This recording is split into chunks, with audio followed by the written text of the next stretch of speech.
Praise the lord. హల్లెలూయా.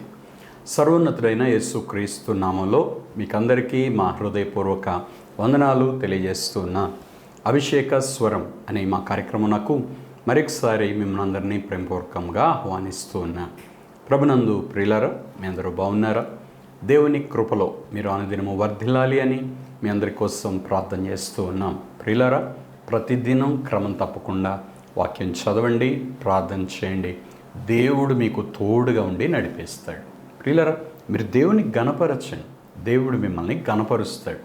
దేవుడు మిమ్మల్ని ఎన్నడూ చేయి విడువాడు, మీ చేయి పట్టుకొని నడిపిస్తాడు. ప్రియులారా, ఏ విషయమైనా తలంచుకొని దిగులు పడుతూ కూర్చున్నారా, కృంగిపోతూ ఉన్నారా? దేవుడు మిమ్మల్ని బలపరుస్తాడు. ధైర్యంగా ఉండండి.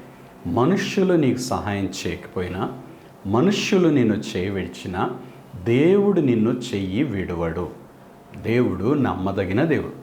యథార్థవంతులకు ఆయన ఏ మేలును చేయక మానడు అని 84వ కీర్తనలో వ్రాయబడుతూ ఉంటుంది. కాబట్టి ప్రియులారా, దేవుడు నిశ్చయంగా మీకు మేలు చేస్తాడు, మీకు సహాయం చేస్తాడు, మిమ్మల్ని ఆదుకుంటాడు, మిమ్మల్ని బలపరుస్తాడు. ధైర్యంగా ఉండండి. విశ్వాసముతో పట్టుదలతో ప్రార్థన చేయండి. దేవుడు మీకు సహాయం చేస్తాడు.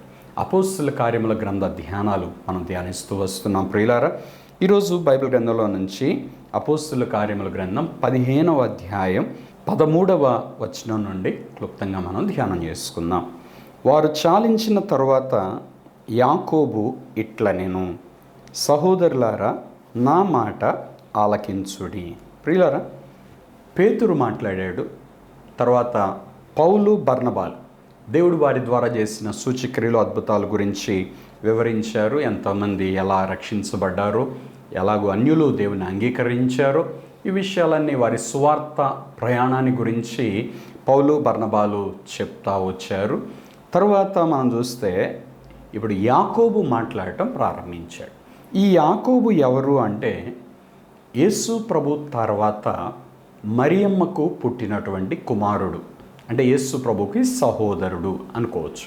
ఈ యాకోబు యెరూషలేములో సంఘానికి నాయకుడిగా ఉన్నాడు. ప్రియులారా, అంటే యెరూషలేం సంఘాన్ని చూస్తున్న ఒక కాపరి, పాస్టర్గా యాకోబు ఉన్నాడు.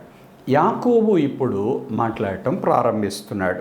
నా మాట ఆలకించండి. 14వ వచనం, అన్యజనులలో నుండి దేవుడు తన నామము కొరకు ఒక జనమును ఏర్పరచుకొనుటకు వారిని ఎలాగూ మొదట కటాక్షించెనో సుమియోను వివరించి ఉన్నాడు.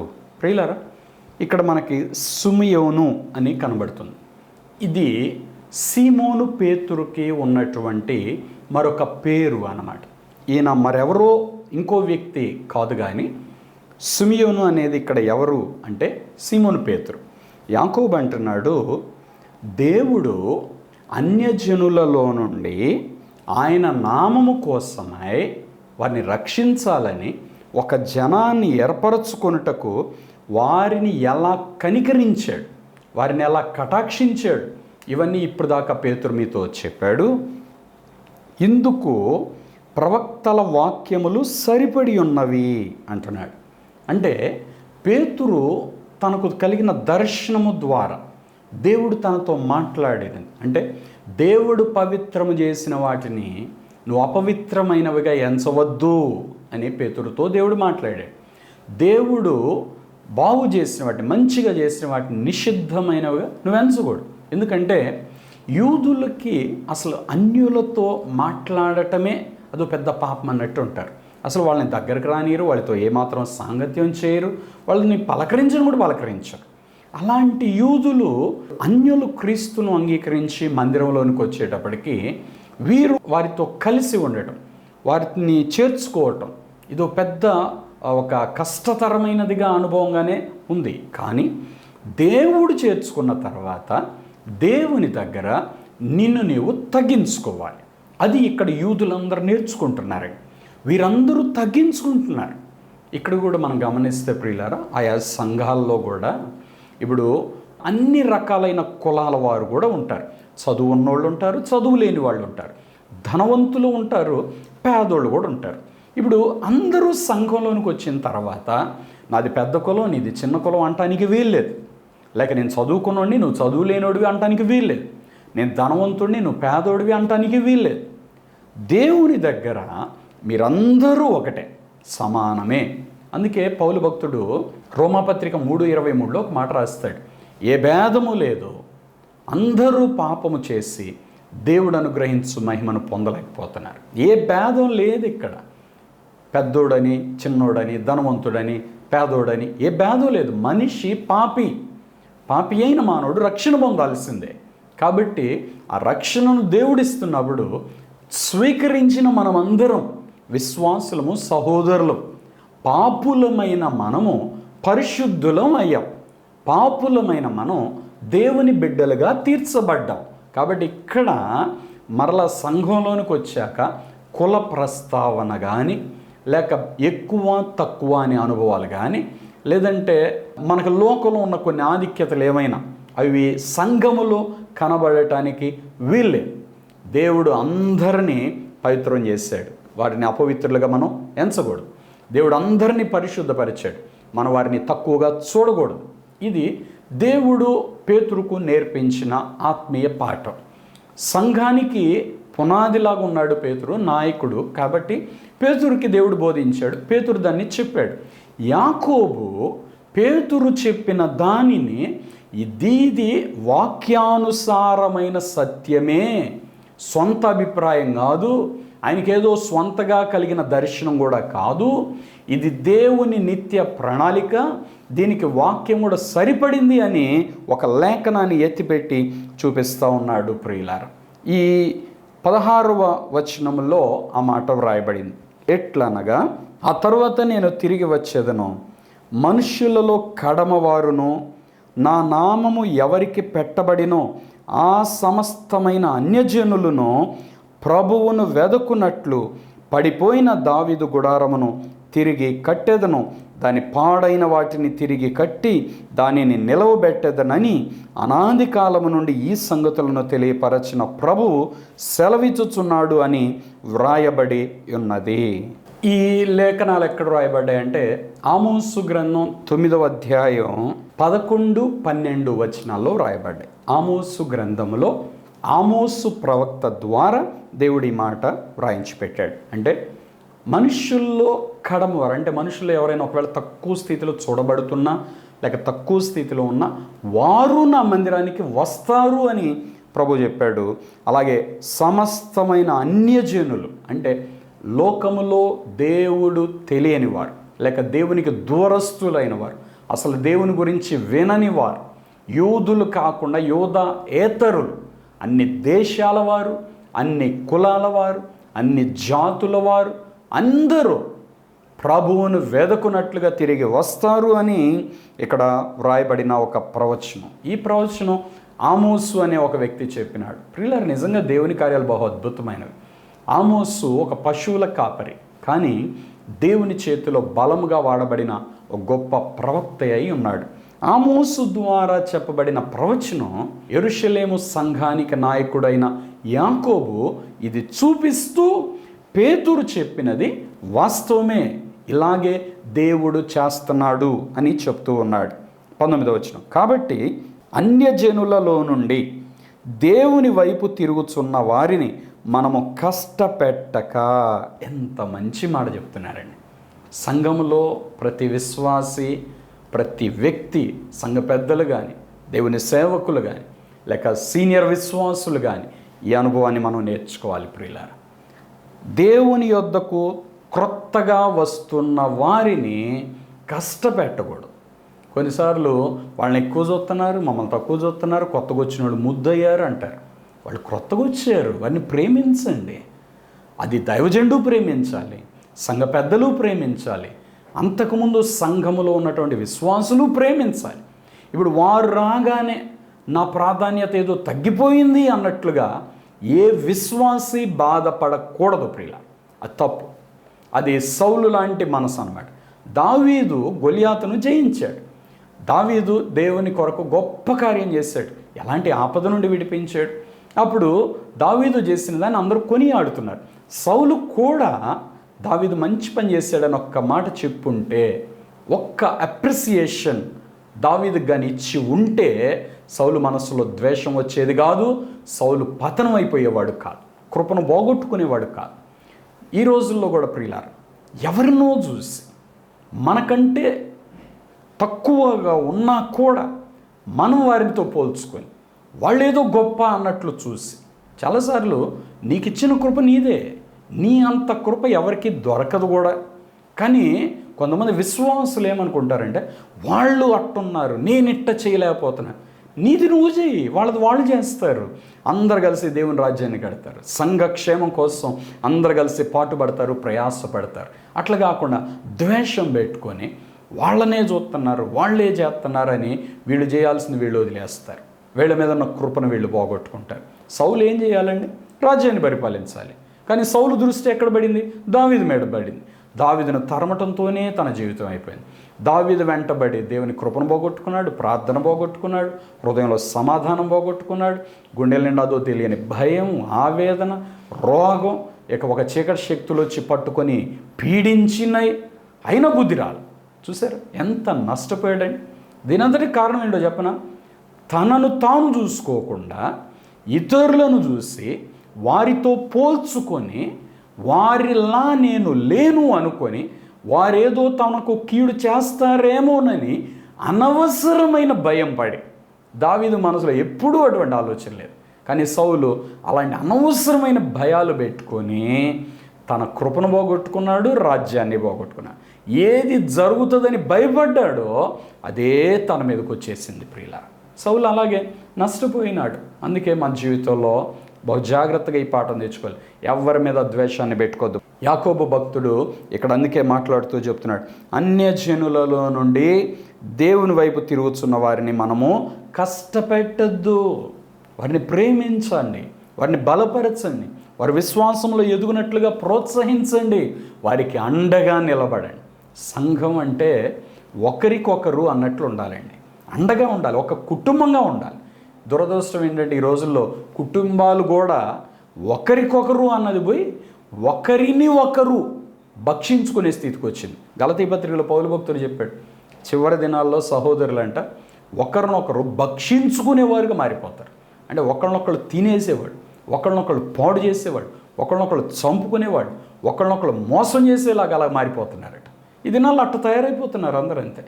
కానీ ఒకరికి ఒకరు అండగా నిలబడి ఉంటే వారెంత బల పొందుతారు, ఎంత ఆశీర్వాదం, ఎంత సమాధానం.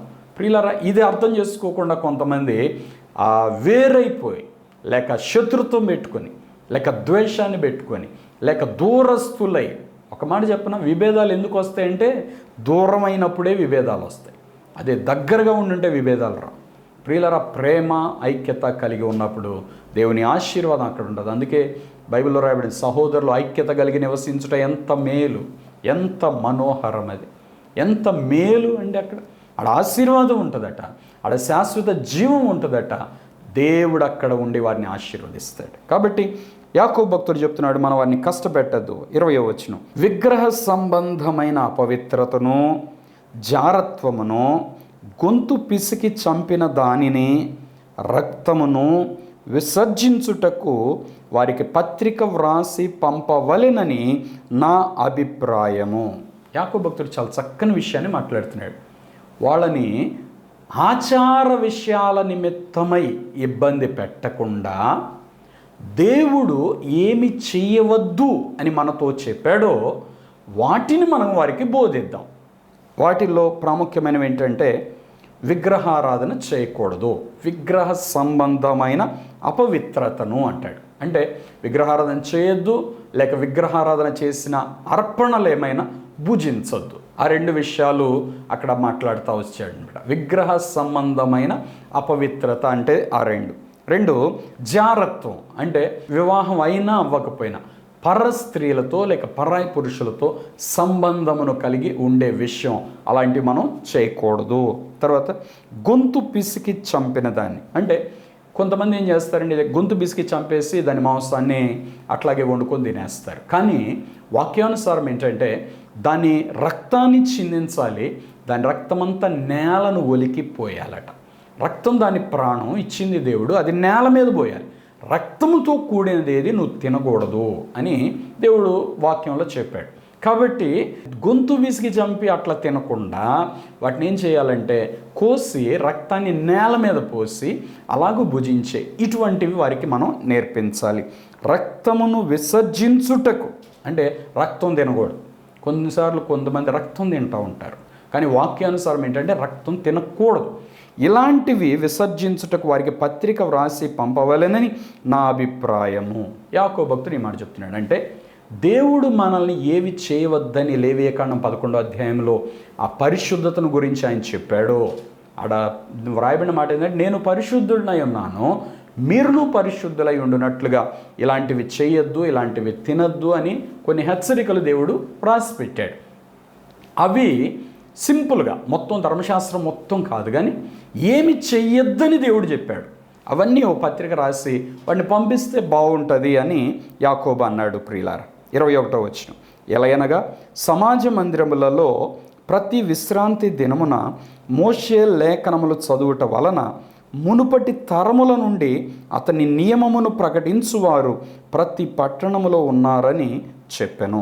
ఇప్పుడు ఆదివారం నాడు చర్చికి వెళ్ళినప్పుడు మనం ఎలాగైతే బైబిల్ గ్రంథం తెరచి వాక్యాన్ని ధ్యానించి దేవుడు ఏమి చేయవద్దన్నాడో వాటిని మరొకసారి జ్ఞాపకం చేసుకుని వాటిని మనం విడిచిపెడతా ఉంటాం అన్నమాట. ఏమి చేయమన్నాడో నేర్చుకుంటూ ఉంటాం, ఆ ప్రకారం మన జీవితాన్ని దేవునికి అప్పగిస్తూ ఉంటాం. అట్లాగే సమాజ మందిరం అంటే చర్చిల్లో ప్రతి విశ్రాంతి దినమున మోషే లేఖనాలు చదువుకుంటారనమాట. వారు ప్రవక్తల లేఖనాలు, మోషే లేఖనాలు అలా చదువుతూ ఉంటారు. యేసు ప్రభు కూడా శరీరధారిగా ఉన్నప్పుడు ఓ రోజు ఆయన మందిరానికి వెళ్ళినప్పుడు ఆయన ఒక వాక్యం చదివి ఇది మీ వినికిడిలో నెరవేరింది అంటాడు. ప్రవక్త అయిన యెషయా రాసిన గ్రంథ లేఖనాలు ఆ రోజున యేసయ్య చేతికి ఇవ్వబడ్డాయి. అట్లాగూ సమాజ మందిరంలో వీళ్ళు లేఖనాలు చదివించుకుంటూ ఉంటారు. ప్రియుల అట్లా చదువుట వలన మునుపటి తరముల నుండి మోషే నియమాన్ని ప్రకటించేవారు అటువంటి వారు ప్రతి పట్టణంలో ఉన్నారు. కాబట్టి సమాజ మందిరంలో వారికి ఇలాంటివి చదివి వినిపిస్తే మంచిది అన్నట్లుగా యాకోబు మాట్లాడుతూ ఉన్నాడు. ప్రియులారా, 22వ వచనం, అప్పుడు సహోదరులలో ముఖ్యులైన బర్సబ్బా అను మారు పేరు గల యోధాను శీలను తమలో ఏర్పరచుకొని పౌలుతోనూ బర్నబాతోనూ అంతియొకయకు పంపుట యుక్తమని అపోస్తలులకును పెద్దలకును సంఘమంతటికి తోచెను. ఇప్పుడు పౌలు, బర్నబా వీరు యెరూషలేముకి వచ్చారు. ఇప్పుడు యెరూషలేము నుండి వీళ్ళు అంతియొకయాకి వెళ్ళాలి. వీళ్ళు అంతియొకయాకి వెళ్ళేటప్పుడు వీరికి తోడుగా యూదాను శీలను వాళ్ళు పంపిస్తూ ఉన్నారన్నమాట. అంటే వీళ్ళు వెళ్ళి వీరు వ్రాసి వారి చేత పంపినదేమనగా అపోస్తలును పెద్దలైన సహోదరులను అంతియొకయలోను సిరియాలోను కిలికియాలోను నివసించుచు అన్యజనులుగా ఉండిన సహోదరులకు శుభము. ఇప్పుడు ఒక పత్రికను రాసి ఈ నలుగురు చేత పంపిస్తూ ఉన్నారనమాట. ఈ పత్రిక ఎవరెవరికి వ్రాస్తూ ఉన్నారు? అంతియొకయలో ఉన్నటువంటి బ్రదర్స్కి, అంటే క్రీస్తును రక్షకునిగా అంగీకరించిన వారు, తర్వాత సిరియాలో ఉన్నవారు, కిలికియాలో ఉన్నవారు, వారందరూ అన్యజనులుగా ఉండి క్రీస్తును అంగీకరించిన వారికి ఈ పత్రికను రాసి పంపిస్తూ ఉన్నారు. 24వ వచనం చూడండి, కొందరు మా యొద్ద నుండి వెళ్ళి తమ బోధ చేత మిమ్మును కలవరపరచి మీ మనస్సులను చెరుపుచున్నారని వింటిమి, వారికి మేము అధికారం ఇచ్చి ఉండలేదు. అంటే ఇక్కడ ప్రాముఖ్యంగా వీరు ఈ పత్రిక రాసి పంపించడానికి వీళ్ళ ఉద్దేశం ఏంటంటే, ఆ యూదులు కొంతమంది వాళ్ళు వాదనలు పెట్టుకున్నందువలన అన్యులుగా ఉండి క్రీస్తును అంగీకరించిన కొంతమంది వారు చాలా అభ్యంతరపడిపోయారు. అమ్మో, ఇలాగైతే మేము ఈ భక్తి చేయలేమేమో, అలాగూ వారు దేవునికి దూరమయ్యే మనసు వస్తుంది. మాకొద్దీ భక్తి, మాకొద్దీ దేవుడు అనే పరిస్థితి వస్తుంది. ప్రియులారా, కొంతమంది చెప్పే ఆ విచిత్రమైన ఆచారాలు, అలాంటి పద్ధతులు చాలామందిని దేవునికి విరోధంగా మార్చేస్తాయి అన్నమాట. కొంతమంది నన్ను అడుగుతూ ఉంటారు, చర్చికి రండి బ్రదర్ అంటే, అమ్మో తెల్లబట్టలు వేసుకోవాలి, మేము అన్నీ తీసేయాలి, అన్నీ మానుకోవాలి, మా వల్ల కాదండి అంటారు. నేనంటాను, క్రీస్తు ప్రభువుని ముందు రక్షకునిగా తెలుసుకోవటానికి రండి, యేసు ప్రభువుని గురించి వినటానికి రండి. దేవుని ప్రేమను మాత్రం నేను మొట్టమొదటి చెప్తానండి ఎవరికైనా. ఎందుకంటే దేవుడు చనిపోయింది అందరినీ ఏదో మతంలో మార్చి ఏదోగా వింతైన ప్రజలుగా మార్చాలని కాదండి. ప్రతి జనములో నుండి ప్రతి వ్యక్తిని రక్షించాలి అని. వారి పాపములో వారు నశించిపోవటం దేవునికి ఇష్టం లేదు. తెలియక చేస్తున్న వాటిని వాక్యం వింటూ వాక్యానుసారంగా పరిశుద్ధతలోనికి రావాలి అని దేవుడు సువార్తను ప్రకటిస్తూ ఉన్నాడు అన్నమాట. కాబట్టి మారు మనస్సు, రక్షణ, సువార్త అనేది క్రీస్తును గూర్చి వినుట ద్వారా మనం పొందగలుగుతాం. అంటే క్రీస్తుని గురించి తెలుసుకోవాలి. ఇప్పుడు చాలామందికి యేసు ప్రభు గురించి ఏమీ తెలియదు.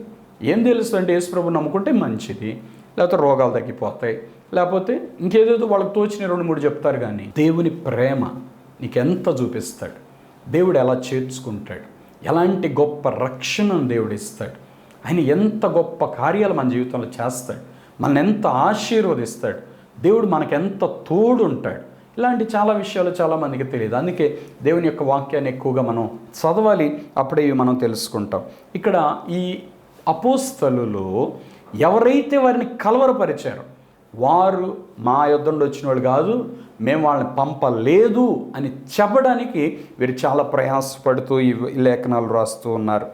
తమ బోధ చేత మిమ్మల్ని కలవరపరచి మీ మనసులు చెరుపుచున్నారని విన్నాము, వారికి మేము అధికారం ఇచ్చి ఉండలేదు, వాళ్ళని మేము పంపించలేదు, వాళ్ళు చెప్పే మాటలకి మాకు ఏ సంబంధం లేదు అని అపోస్తలులు చెప్తా ఉన్నారు. 25వ వచనం, గనుక మనుష్యులను ఏర్పరచి మన ప్రభు అయిన యేసుక్రీస్తు పేరు కొరకు తమ్మును తాము అప్పగించుకొనిన బర్నబా, పౌలు అను మన ప్రియులతో కూడా మీ వద్దకు పంపుట యుక్తమని మాకందరికీ ఏకాభిప్రాయం కలిగెను.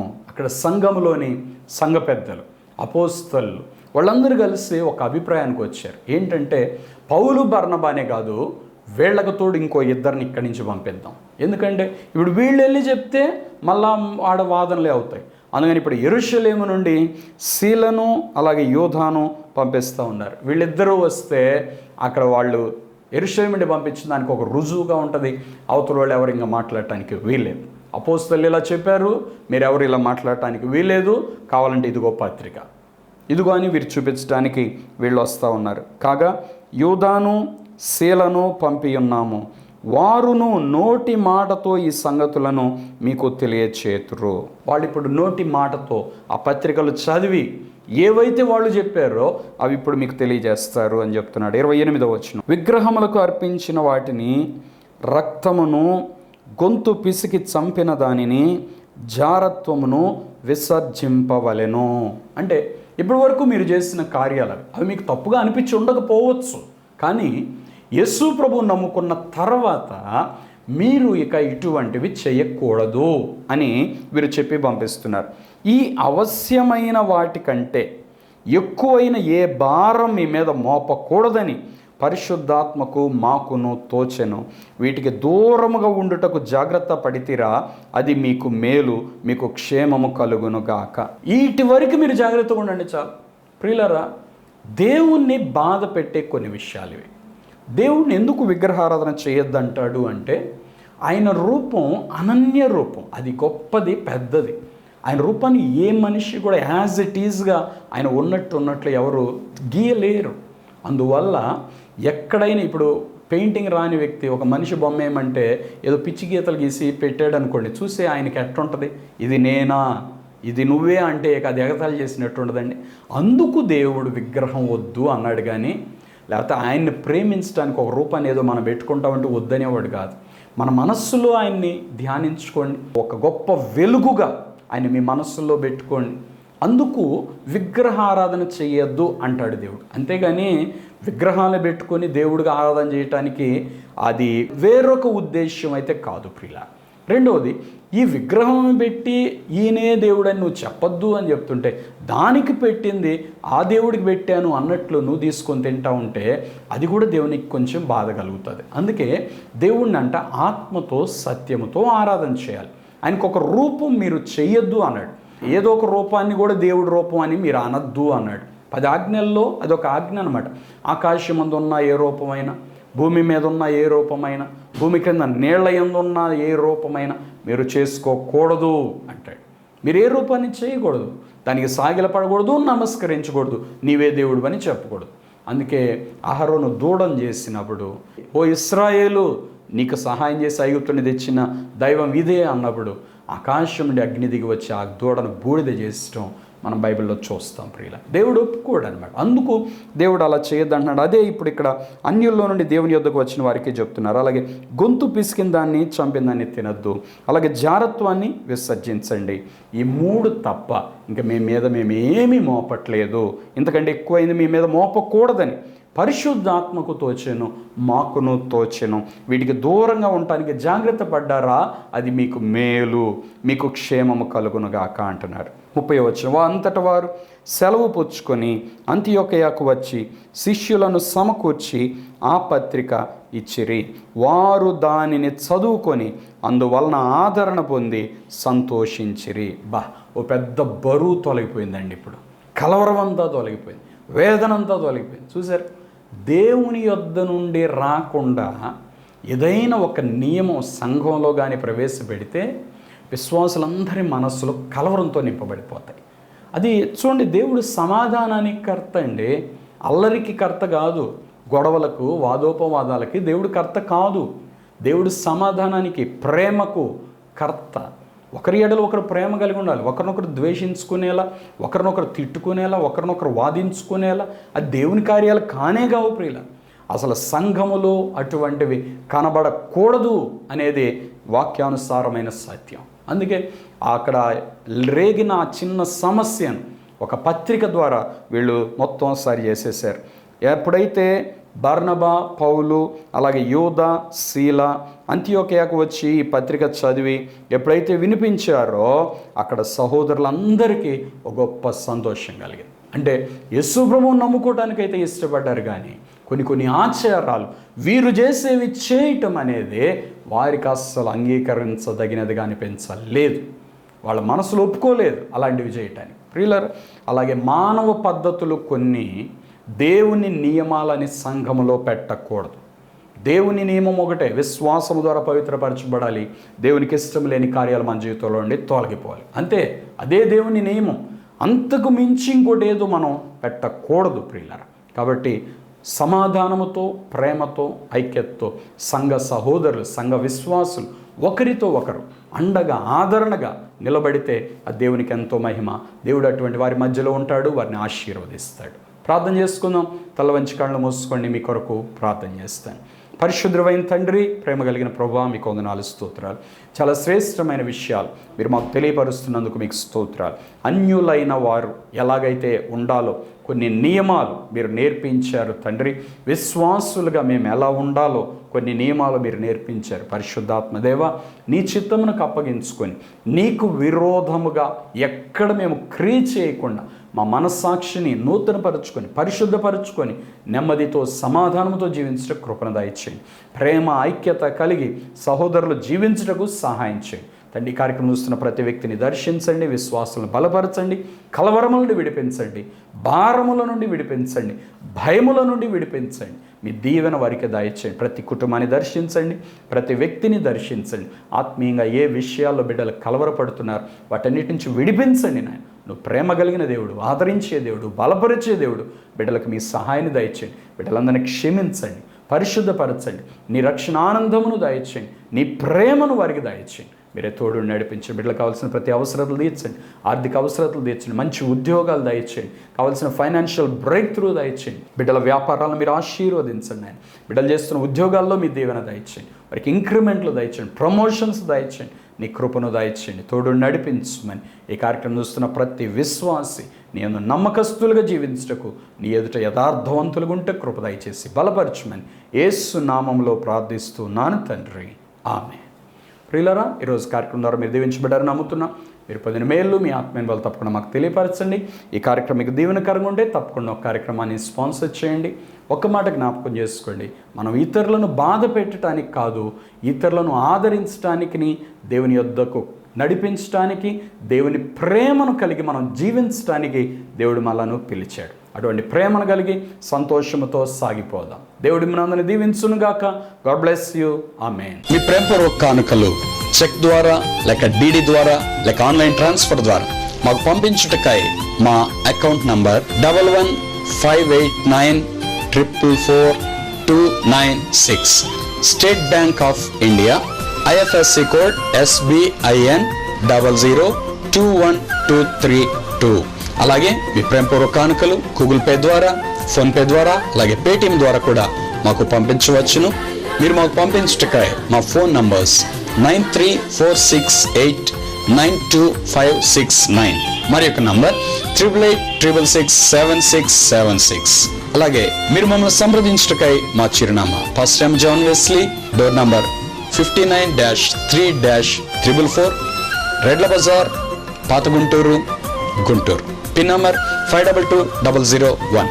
మీ ప్రార్థన అవసరతలు మాకు తెలియపరచుటకై మా ఫోన్ నంబర్స్ 8886667676, మరి యొక్క నంబర్ 7075159777.